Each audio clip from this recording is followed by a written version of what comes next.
Berry Tale fam, and welcome back to the channel. This is officially the last video of 2024, and as we wrap up this year, I thought it would be helpful for us to start thinking about the changes that we need to make for an incredible 2025. 2025 to thrive. So with that in mind, in today's video, I am sharing 5 essential but also very realistic tips to help you set the tone for the year ahead. Whether it's building new 2025 habits, establishing consistency around a self-care routine, or building out a Sunday weekly reset, which we'll talk about here, these are all going to be tips that you can start implementing now before the new year even begins. This is your guide to making 2025 your year. Apologies for the sniffly congestion.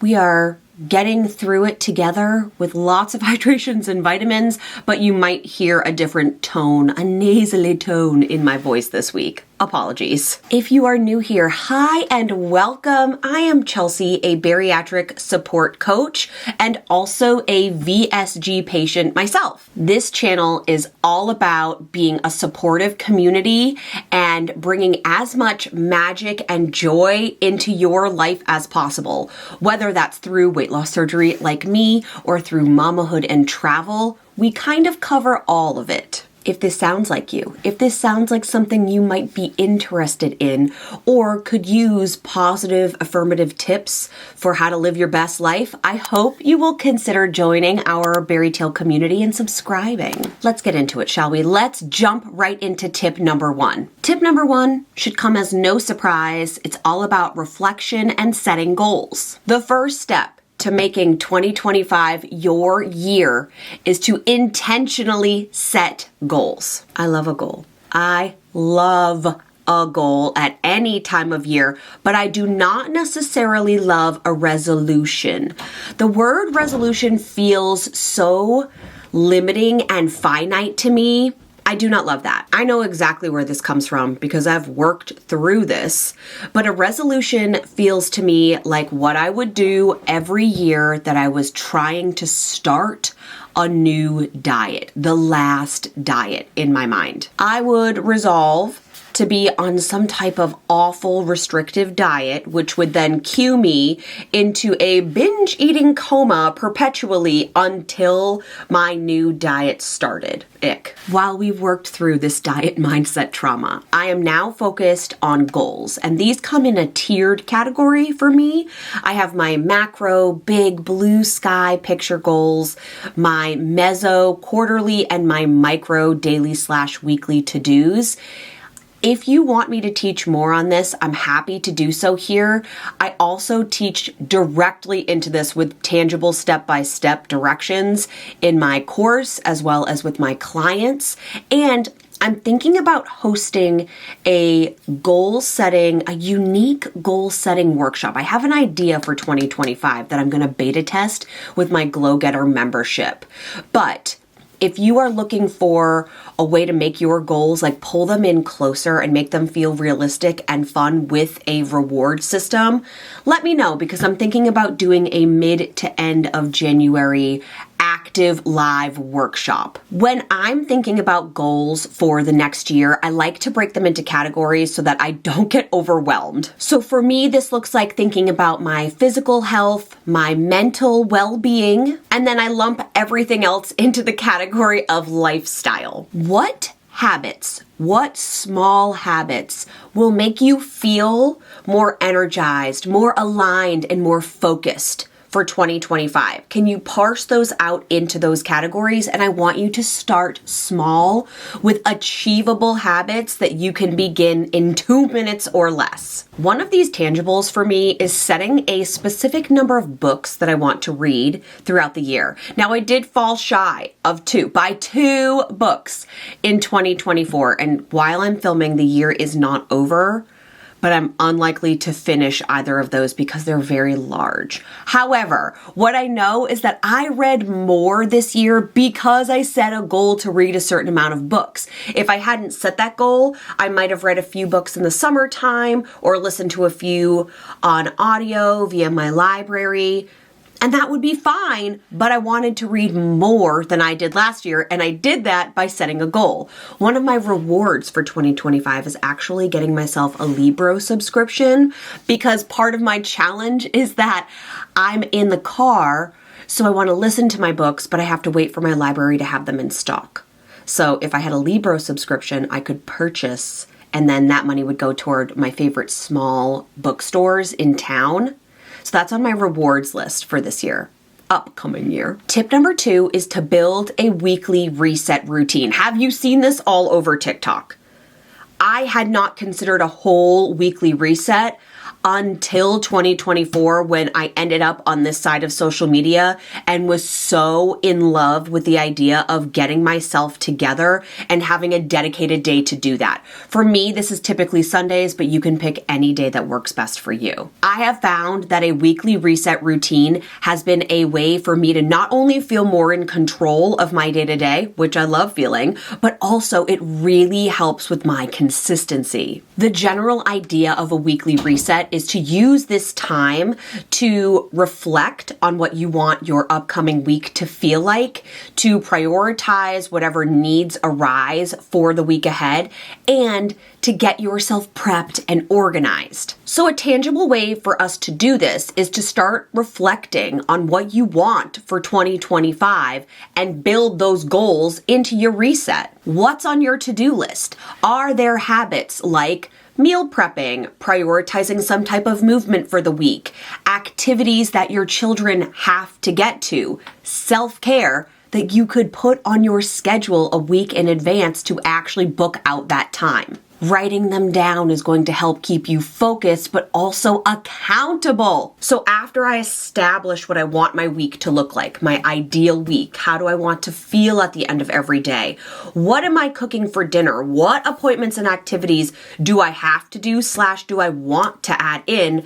I then go to tackle any type of clutter or mess that exists in spaces where I don't want it to feel chaotic. A tidy space, and I know you know this, can have a huge impact on your mental clarity. It's like hitting the reset button for your mental thoughts. You can choose to go big and do a whole weekly reset where you clean every inch of your home.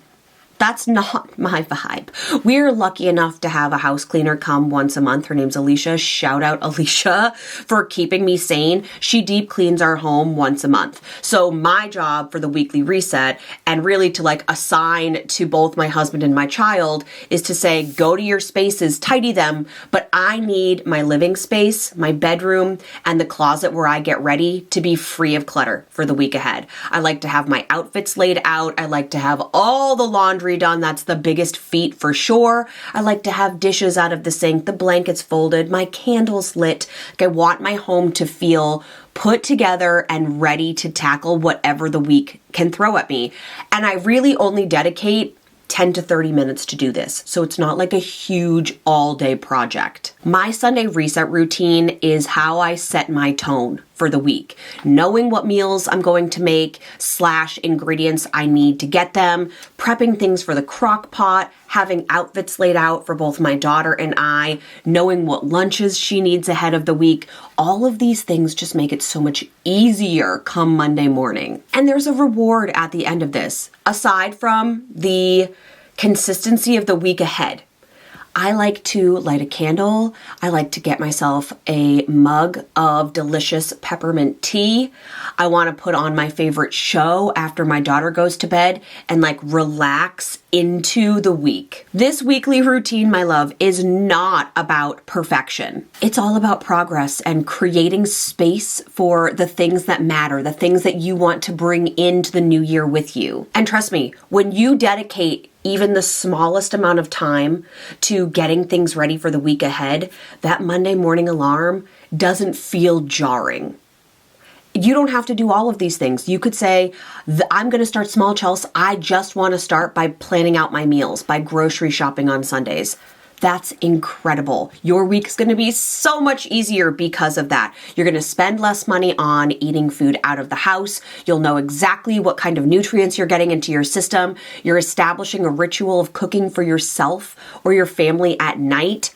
Perfect. Start with one thing. If you're ready, however, you already do a couple of these things, you could then build this into a ritual routine for a weekly reset. Tip number 3. It literally wouldn't be a video of mine if I didn't say these words. Prioritizing your self-care. Let's talk about it. Let's talk about why self-care isn't simply just pampering yourself and why it's so essential to getting you from where you are to where you want to be. True, real, authentic self-care is about nourishing yourself. It's about nourishing whatever you need to achieve your goals, whether that's your mindset, whether it's rest, your physical health.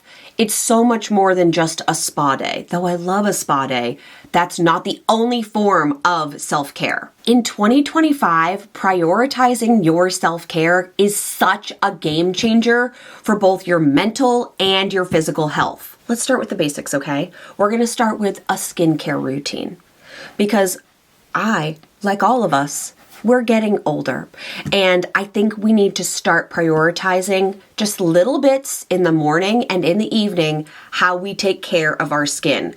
For me, it doesn't matter how much weight I've lost if all of my skin is saggy and wrinkly. And I know there's so much pressure on social media to make your skincare routine aesthetic or that girl skincare routine, whatever that means.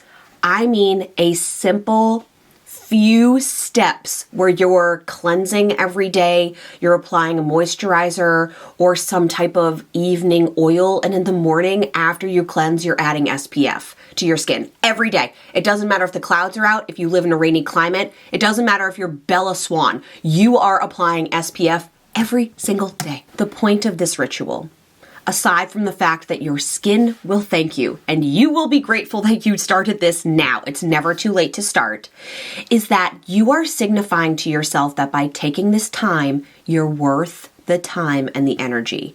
You are respecting yourself. Beyond the cleansing, moisturizing, and SPF, you can build onto this if you want to. You can add in serums and oils and treatments and my red light therapy mask, which you know I love. However, I will say that I've done the 15-step skincare routine, the like Korean treatment version.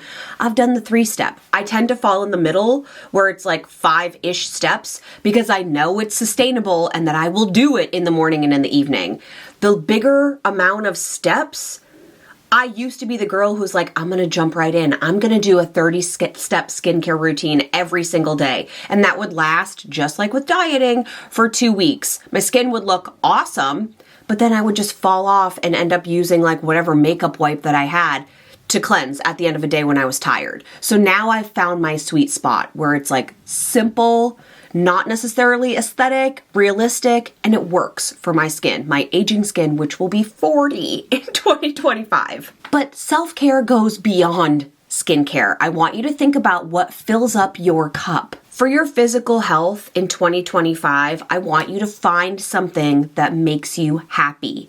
This could be some type of physical movement like a brisk walk. I just got a walking pad for Christmas. I'm really excited to use that.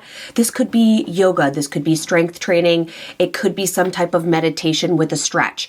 You just need to find something that you can do easily and that you like to come back to time and time again. For your mental well-being, considering meditation or journaling where you're spending 5 to 10 minutes a day with affirmations, pulling a card perhaps. I love that as a ritual with like a cup of tea or my favorite journal. By the way, I haven't found a favorite journal for next year yet. I am a journal queen. I have used every journal on the market, and I think 2025 might be the year that I actually create my own, particularly around weight loss surgery needs. So if that's something that calls to you, will you let me know in the comments? Because I just feel like I continue to put together different versions of what I like from different mediums. So like, why don't I just have one that's mine? I love apps like Calm or Insight Timer or Superhuman, which kind of help you build this routine and can also act as a timer for you when you're starting out with meditating and quiet thoughts and or journal prompts. Self-care also means setting boundaries, and I think this is the hardest one because this means saying no to things that don't make you feel alive. Is there a commitment right now in your life, an obligation that feels draining to you? Could you say no? Maybe this means setting screen time limits or screen time boundaries so that you are then forced to be social and or actually rest. Remember, self-care is about protecting your energy so that you can show up as the best version of you. And don't forget the fun of self-care. Sometimes self-care means rewarding yourself with a fuzzy blanket and a new candle for cuddling. Maybe it means indulging in a good book, taking a long, hot, uninterrupted bubble bath, or spending an hour watching your favorite show, guilt and shame free. In 2025, for me, self-care is also going to look like prioritizing rest in a way that does not mean I'm mentally making lists or rehearsing what I need to do next. The key with self-care, in whatever form it takes for you, is consistency. All of these small actions, these small habits compound and build over time. And that means that your self-care can not only help you stay focused, but also build resilience as we head into the new year. So, what self-care habit are you going to commit to in the new year? I would love to know that in the comments below. Oh, and to help you kickstart these brand spanking new habits, I've actually designed a self-care quiz. It's a super quick 3 minutes or less, fun and free way to discover how you can start building in particular aspects of self-care in the new year. The link is in the description box below. Tip number 4 is one of my favorites, and it's about creating a themed word for 2025. Choosing a themed word is something I've done for several years, and it helps me stay inspired, but also stay focused on what my overall goal for the year is all about. I like to think about a word that reflects holistically what I'm looking to embrace. So for past years, that were things like thrive, growth, balance. Write your word down. Make it visible in your everyday life. Put it on the mirror where you brush your teeth or the area where you get ready or as a bookmark in the book that you read before you go to bed. Let this word guide your actions and your decisions that you make this year. It's a pretty simple and straightforward yet very powerful way to stay aligned within your goals. For 2025, my word is present, and that's twofold. So I want to remind myself to be where my feet are. I need to be more present in the moment and not always future casting what comes next. But it's also a reminder that every day that I'm living is a gift. It is a present to be alive. Some of my clients and I actually have our annual words engraved on a bracelet. Mine's en route right now. So that way I am actively wearing and can look down at and see my word every day throughout the entirety of the year to remind myself what my goals are. Tip number 5, our last tip today, is to start early to build momentum. Why do we need to wait until January 1st? This video is a call to action to begin now with small, manageable action steps. If one of your goals is better health or feeling more financially responsible, why not start today by making a list of ingredients, grocery shopping, and even prepping a few meals for you to have throughout this week? Or if you're looking for more energy, could you start by setting yourself a bedtime tonight and then a wake-up time tomorrow and actually stick to an earlier bedtime routine throughout the course of the next few days?